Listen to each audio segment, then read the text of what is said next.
Hey guys, how's it going? It's Invicta TV here. I'm getting right into the play-by-play this time. I am running Voidwalker and with Palindrome and Icebreaker. I just think Palindrome and Icebreaker was the superior way to go for this map. At least it was a more fun play style.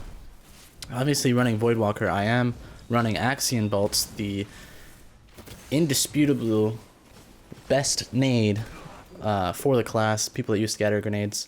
That is not the best nade for sure. If you're able to use Axion bolts to the fullest, then they are way stronger than scatter nades, and obviously vortex grenades are the weakest of the nades. Simply put, Axion bolts, even if they don't deal damage, they typically cause people to rotate out of position. They allow you to be more aggressive. For if they don't take the time to dodge your nade, then they will be basically half health to your nade, and you can easily just wrap up with a bullet or two if they decide to challenge. And if they don't decide to challenge, like I said, they rotate out of position and you can push in on them. Now that right there was incredibly lame. He had no way of knowing I'd peek out in that very moment. He just threw a random nade. I don't think he saw me around the corner or anything like that. I could be wrong, but I doubt it. I'm not sure. And he just threw a nade, and I happened to go into it right as I peeked the corner. That was very upsetting. Obviously, I threw this nade to get them weak. I backed up from this guy. I went in for hip shots. If you guys don't know, hip fire is very strong in this game. It's very strong in every game, and in fact, it's not most often, but fairly often, the superior way to handle a situation, especially in the air, especially when you need to be able to track your target effectively and move a little bit faster than maybe you could while aiming, especially when you're worried about the aim times causing you to be delayed in your play and stuff like that. Unfortunately, I did not get the body on the guy, but I did manage to get each player there a little bit weak, and obviously I threw a nade that they had to run away from.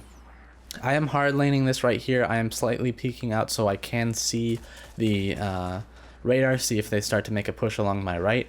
I don't want to get caught by surprise, of course. You won't be able to do that in Destiny 2. I hear that there's an actual second delay before your radar comes back, unlike this where you can just scope in and out. Obviously, I got that snipe. He wasn't even looking my way. He was hard laning with his own sniper to another spot. It was super easy. Just landed up at head level, pushed the corner, and sniped as soon as I saw his face. Now, Kenzie over here should have pushed over to us. I made this call out to push through, to come through to this orb. Instead, she tried to challenge a 1v1, and now we're in a worse predicament, of course, because it's 2v2 instead of 3v2. Always play unified. Don't try to be lone wolf. It's just not worth it, especially when you have somebody down already. Obviously, the team shots are working in here. I'm just trying to stay alive. I don't mind 100% if I die, and in which case I did die there. The guy picked shotgun up, which I was not aware that he was even running, and I wasn't gonna try to make any kind of challenge. I was just trying to stay around the corner as best as I could, while my teammate right there was able to finish him off, and it worked out. I would rather die and win the round than try to make a challenge and lose.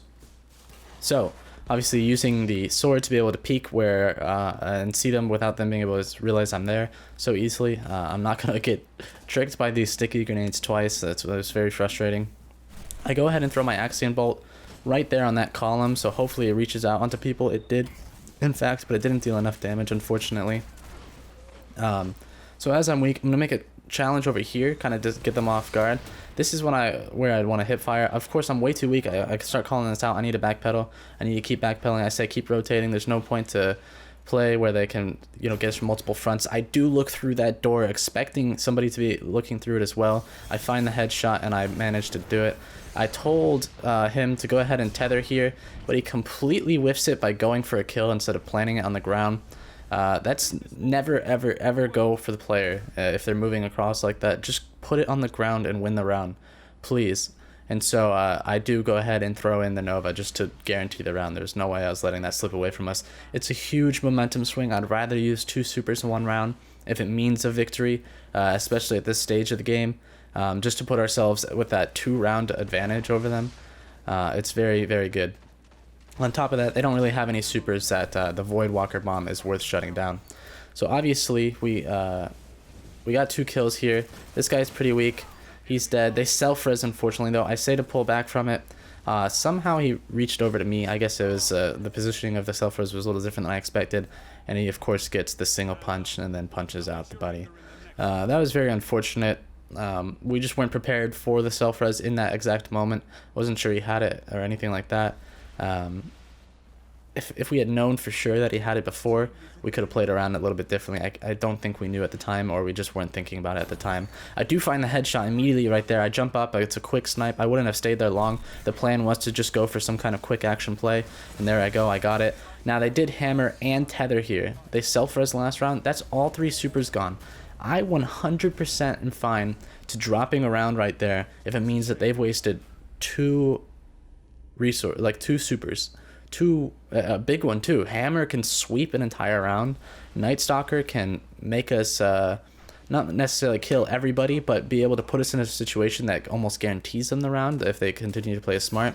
I'm totally fine with them overblowing their resources in this situation and losing that round. Now we can play a little bit stronger, and now we can not worry about that for the rest of the game for the most part, if this game goes fast enough.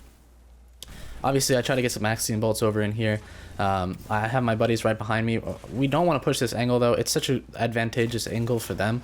They can just sit around that corner at any spot necessarily. We can't tell 100% where they are with the radar.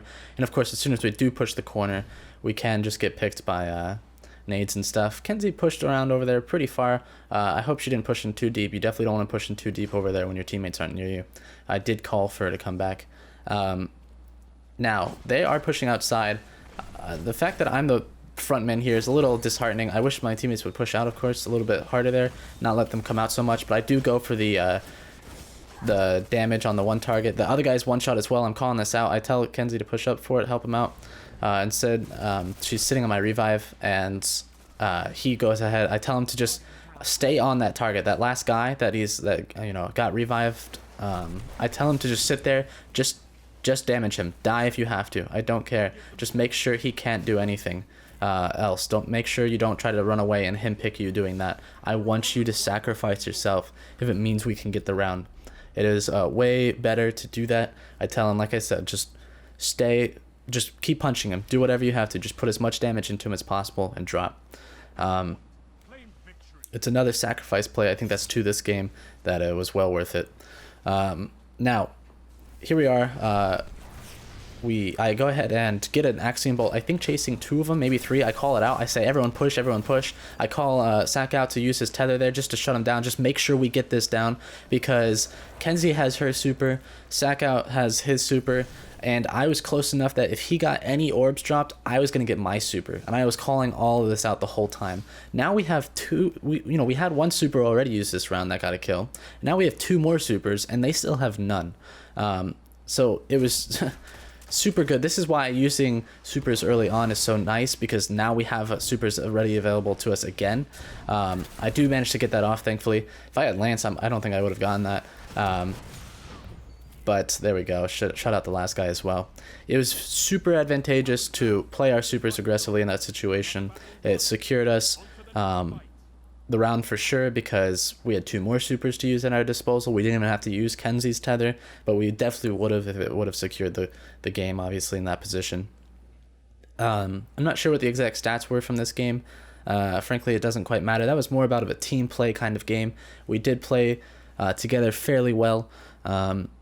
We clutched out a game that started to get sketchy just based off of the one round that we lost. Well, one round they used 2 supers against us. We lost that even though we got first pick. Another round, I got naded right off the bat around a corner that he couldn't even see me around. Just got lucky on the blind throw when I would have totally had at least a body shot on him, perhaps a headshot. But oh well, it's just what it is. What it is. We still came together as a team fairly well. We used our resources very well. I hope people can see that much and take that much away from this, is to understand resource management and understand positioning. And hopefully you guys, Voidwalker gameplay is relatively new to my channel. I have never mained Voidwalker, and it is a very strong class, of course, especially with those Axiom bolts. And I hope people have a fresh perspective on that as well. So without further ado, guys, this has been Invicta TV, and I'm out. Bye. If you guys are looking to support my work, please head over to patreon.com/InvictedTV. You can subscribe for $5 to participate in a monthly giveaway of $50 or more, as well as earn double the chance on Trials of Osiris raffles over on my Twitch. Every little bit helps, and I appreciate the support.